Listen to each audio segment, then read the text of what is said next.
Hello guys, आप सभी का धन्यवाद।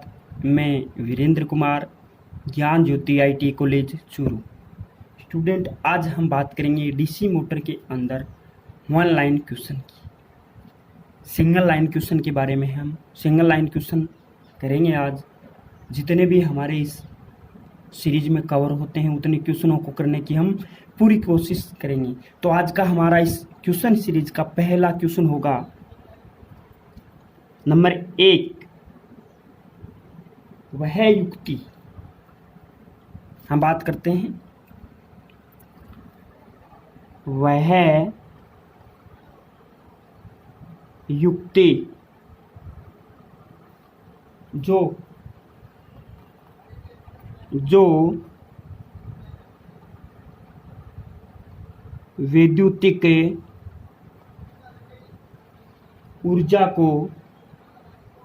वैद्युतिक ऊर्जा को यांत्रिक ऊर्जा में बदलती है। वह युक्ति जो वैद्युतिक ऊर्जा को यांत्रिक ऊर्जा में बदलती है कहलाती है।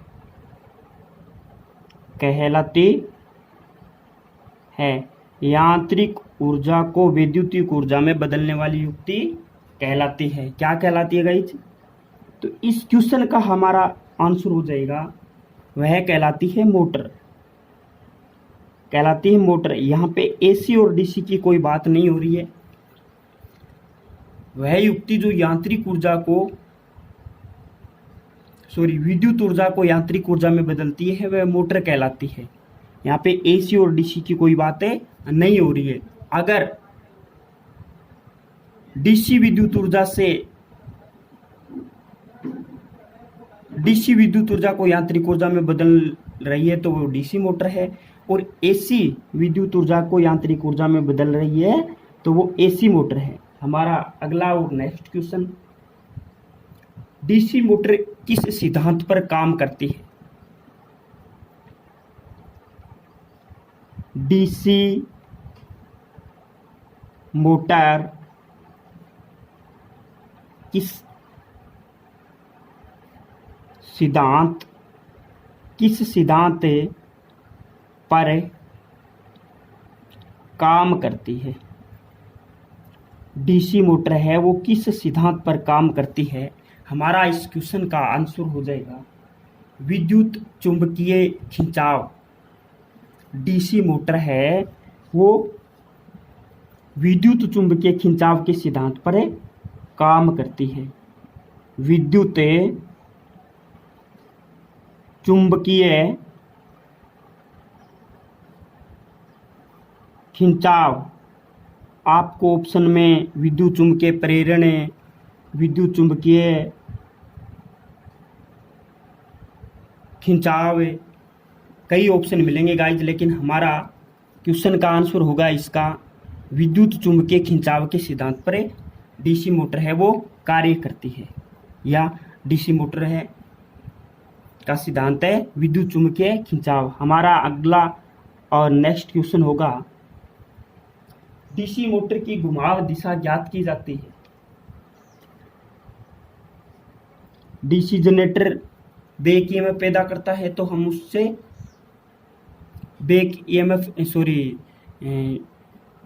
विद्युत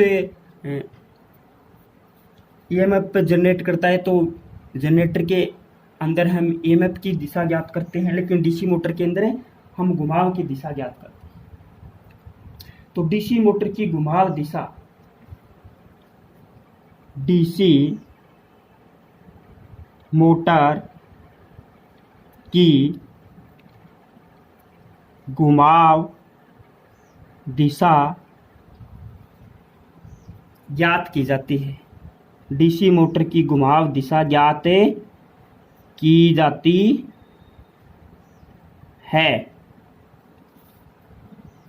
जाती है। तो वो होगा गाइज फ्लेमिंग के बाएं हाथ के नियम, फ्लेमिंग का लेफ्ट हैंड रूल। आंसर हो जाएगा फ्लेमिंग के बाएं हाथ के नियम। फ्लेमिंग नाम का एक वैज्ञानिक था। फ्लेमिंग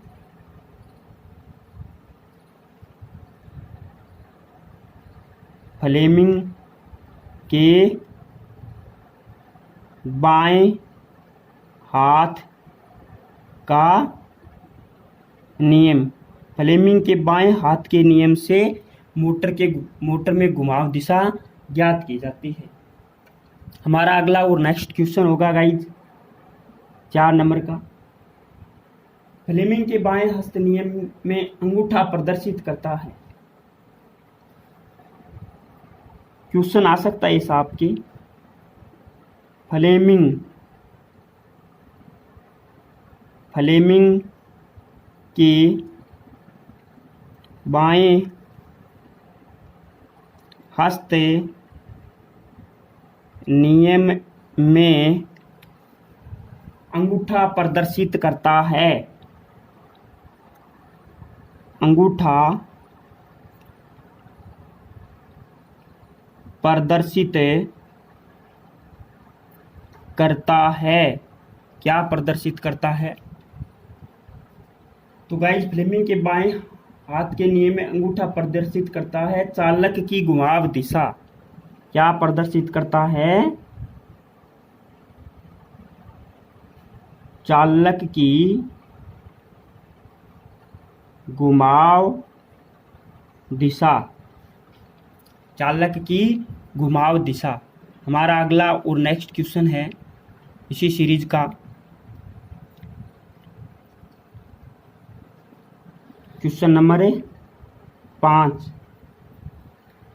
फ्लेमिंग के बाएं हाथ के नियम में फ्लेमिंग के बाएं हाथ के नियम में फ्लेमिंग के बाएं हाथ के नियम में पहली अंगुली प्रदर्शित करती है। पहली अंगुली प्रदर्शित करती पहली अंगुली प्रदर्शित करती है। एक बात बताऊं गाइस, पूरा समझना बहुत ज़रूरी है क्योंकि ये जो अंगूठा है क्या प्रदर्शित करता है, पहली अंगुली क्या प्रदर्शित करती है, तर्जनी या बीच की अंगुली क्या प्रदर्शित करती है, तो वो हमें देखना है। तो ये करती है चुंबकीय क्षेत्र की दिशा। पहली अंगुली क्या प्रदर्शित करती है? चुंबकीय क्षेत्र की दिशा।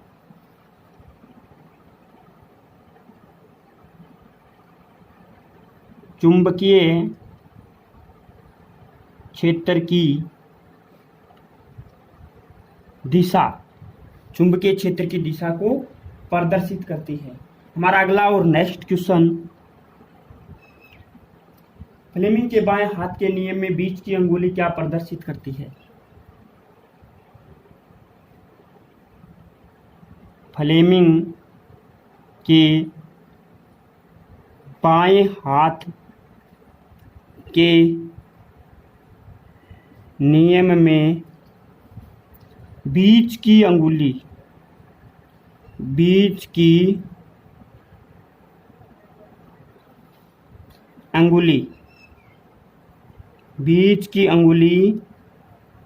क्या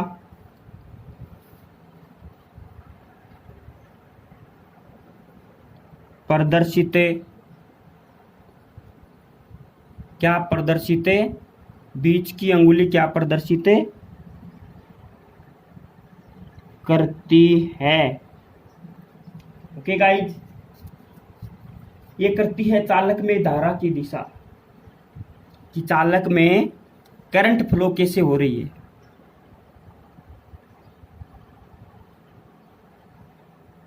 चालक में धारा की दिशा। चालक में धारा की दिशा को प्रदर्शित करती है। ओके गाइज, हमारा अगला और नेक्स्ट क्वेश्चन, यदि फील्ड तथा आर्मेचर दोनों प्रकार की वाइंडिंग, यदि फील्ड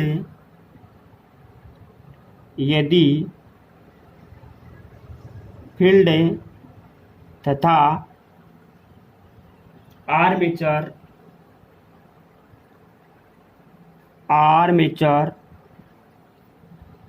दोनों प्रकार की वाइंडिंग में, दोनों प्रकार की वाइंडिंग में विद्युत धारा प्रवाह की दिशा, विद्युत धारा प्रवाह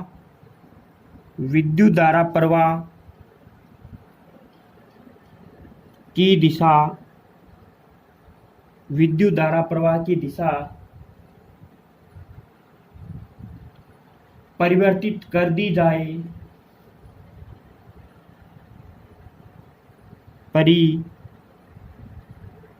परिवर्तित कर दी जाए तो क्या होगा? परिवर्तित कर दी जाए तो क्या होगा? तो गाइस, मोटर की घूर्णन दिशा में कोई परिवर्तन नहीं होगा। ऐसी स्थिति में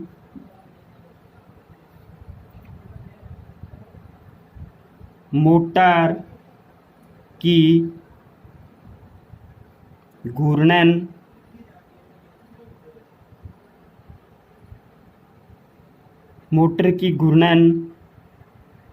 दिशा में कोई परिवर्तन, मोटर की घूर्णन दिशा में कोई परिवर्तन नहीं होता।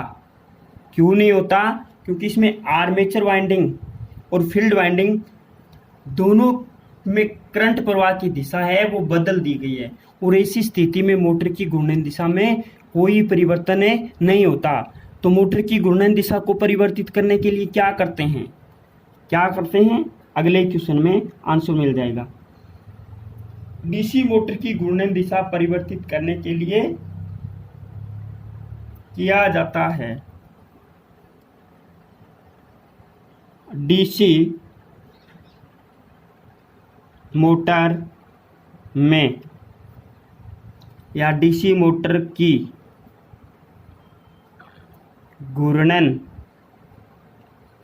दिशा, डीसी मोटर की घूर्णन दिशा परिवर्तित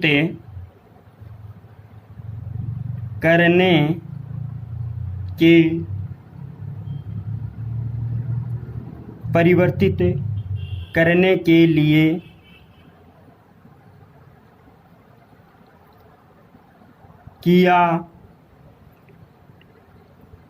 किया जाता है। परिवर्तित करने के लिए किया जाता है या तो फील्ड वाइंडिंग या फिर आर्मेचर वाइंडिंग के संयोजन परिवर्तित। फील्ड वाइंडिंग या आर्मेचर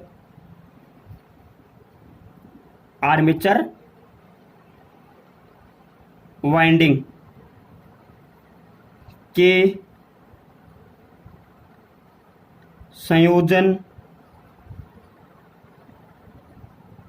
परिवर्तित।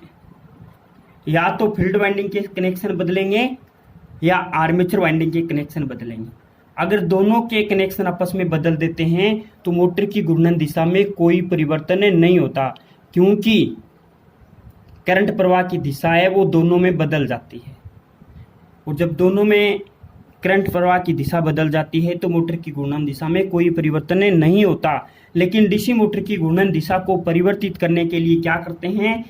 फील्ड वाइंडिंग का या आर्मेचर, इन दोनों में से एक एक कनेक्शन है या संयोजन है उनको परिवर्तित कर देते हैं। ओके गाइज, हमारा अगला और नेक्स्ट क्वेश्चन होगा बैक ईएमएफ या काउंटर ईएमएफ की दिशा ज्ञात की जाती है। बैक ईएमएफ को ही काउंटर ईएमएफ बोलते हैं। Back E M F, back EMF या इसी का दूसरा नाम है या काउंटर, कौन सा, काउंटर ईएमएफ की दिशा ज्ञात की जाती है। बैक ईएमएफ या काउंटर ईएमएफ की दिशा ज्ञात की जाती है किससे?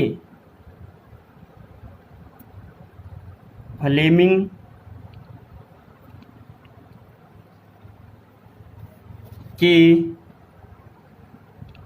के दायां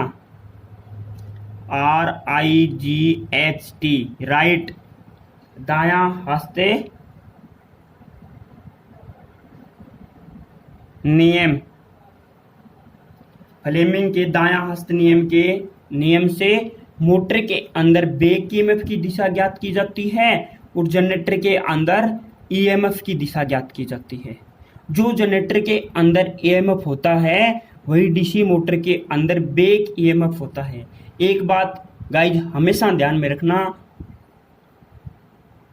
कि जब मोटर के अंदर बैक ईएमएफ का मान नहीं होगा, जब मोटर के अंदर बैक ईएमएफ नहीं होगा तो मोटर नहीं घूमेगी। और जब जनरेटर के अंदर म्यूचुअल इंडक्टेंस नहीं होगा, रेजिडुअल मैग्नेट नहीं होगा, तो जनरेटर है वो वोल्टेज उत्पन्न नहीं करेगा। ये आपको विशेष तौर पे याद रखना है। आपके प्रैक्टिकल के वाइबा का क्वेश्चन है, वाइबा में ऐसा ही क्वेश्चन पूछा जाता है। तो आगे हमारा अगला और नेक्स्ट क्वेश्चन है इस टॉपिक का, क्वेश्चन नंबर 10। बैक ईएमएफ का मान सदैव आर्मेचर पर आरोपित बैक ईएमएफ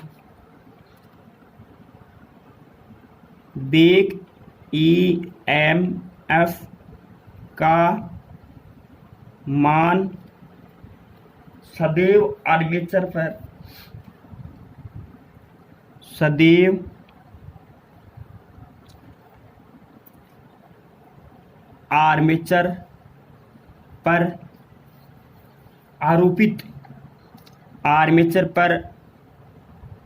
आरोपित विद्युत वाहक बल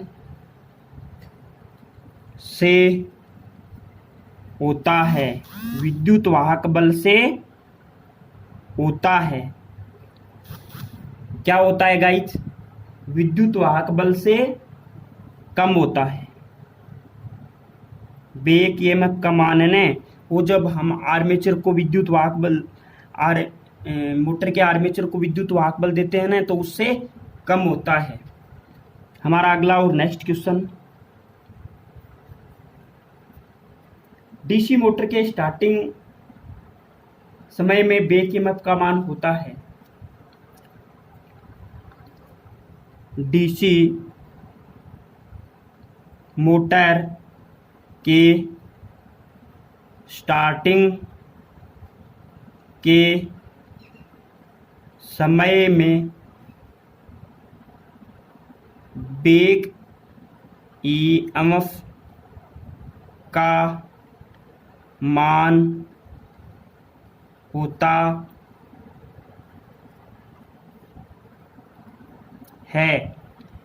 डीसी मोटर के स्टार्टिंग के समय में बैक ईएमएफ का मान होता है। तो गाइज उस समय बैक ईएमएफ का मान कितना होता है?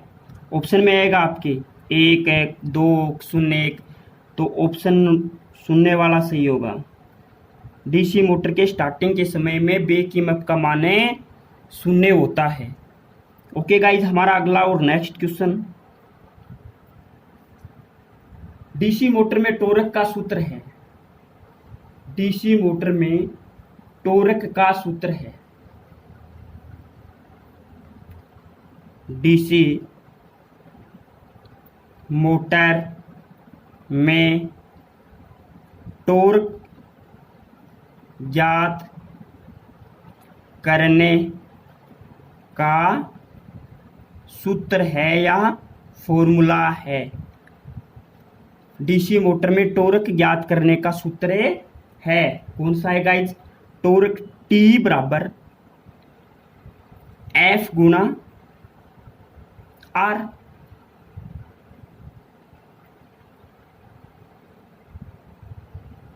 आर त्रिज्या मीटर में और एफ है फोर्स न्यूटन, तो ये हो जाएगा newton metre. Newton metre T बराबर एफ गुना आर, मात्रक हो जाएगा न्यूटन मीटर। हमारा अगला और नेक्स्ट क्वेश्चन, क्वेश्चन नंबर 13, बल का मात्रक है। यहां पे आया था ना एफ, एफ क्या है? फोर्स। फोर्स यानी बल, तो बल का मात्रक क्या है? यहां पे मैं लिख देता हूं,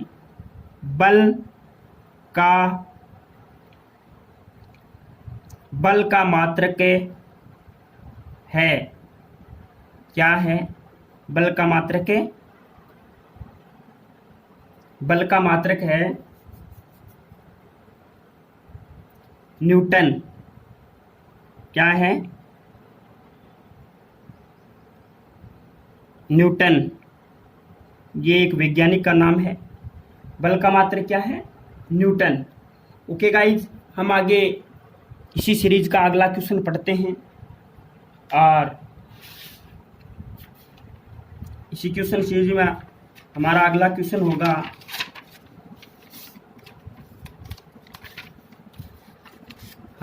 क्वेश्चन होगा इसी सीरीज का क्वेश्चन नंबर है 14।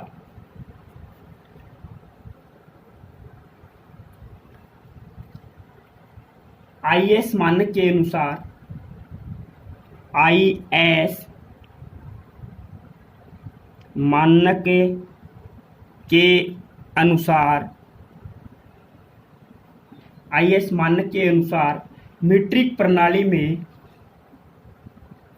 कौन सी प्रणाली में? मीट्रिक प्रणाली में 1 एचपी का 1 एचपी का मान होता है। 1 एचपी का मान होता है। कितना होता है गाइज? मीट्रिक की बात हो रही है, तो मीट्रिक प्रणाली में 1 एचपी का मान होता है 735.5, और वो भी किसमें? वाट में। तो मैं ये लिख सकता हूं 1 एचपी बराबर है 735.5 वाट। ओके, हमारा अगला और नेक्स्ट क्वेश्चन 15 नंबर, हमारा अगला और नेक्स्ट क्वेश्चन 15 नंबर, ब्रिटिश प्रणाली में, ब्रिटिश प्रणाली में 1 एचपी का मान होता है। 1 एचपी का मान होता है, वो होता है 746 वाट, यानी 1 एचपी बराबर है 746 वाट है। ये किसकी बात हो रही है? किसकी बात हो रही है?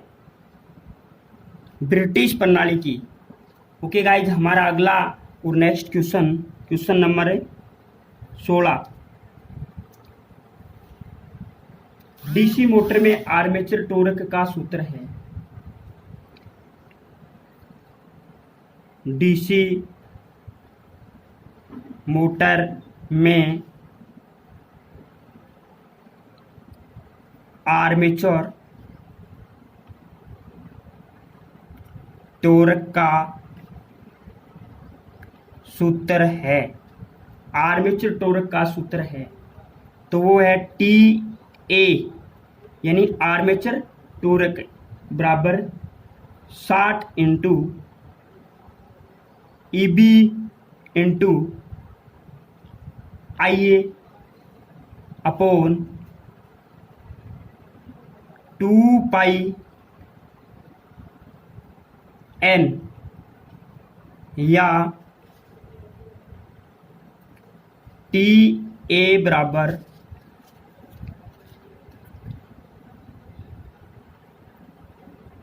फाई जेड पी आई ए बटा 2 पाई ए। ये फॉर्मूला इसी से निकल के आए हैं, क्योंकि ई बी का मान कुछ इस प्रकार होता है 5Z ए।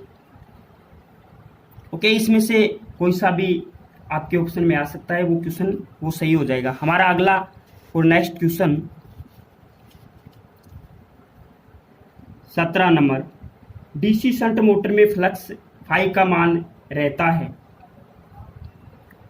डीसी शंट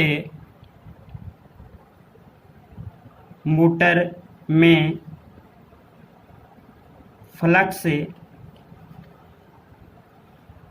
फाई का मान रहता है, तो वो रहता है गाइज नियत।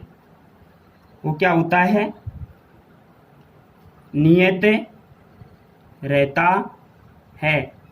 ओके गाइज, हमारा इसी क्वेश्चन सीरीज का अगला क्वेश्चन, आर्मेचर टॉर्क का मान आर्मेचर करंट के होता है। हमारा अगला और नेक्स्ट क्वेश्चन है 18 नंबर।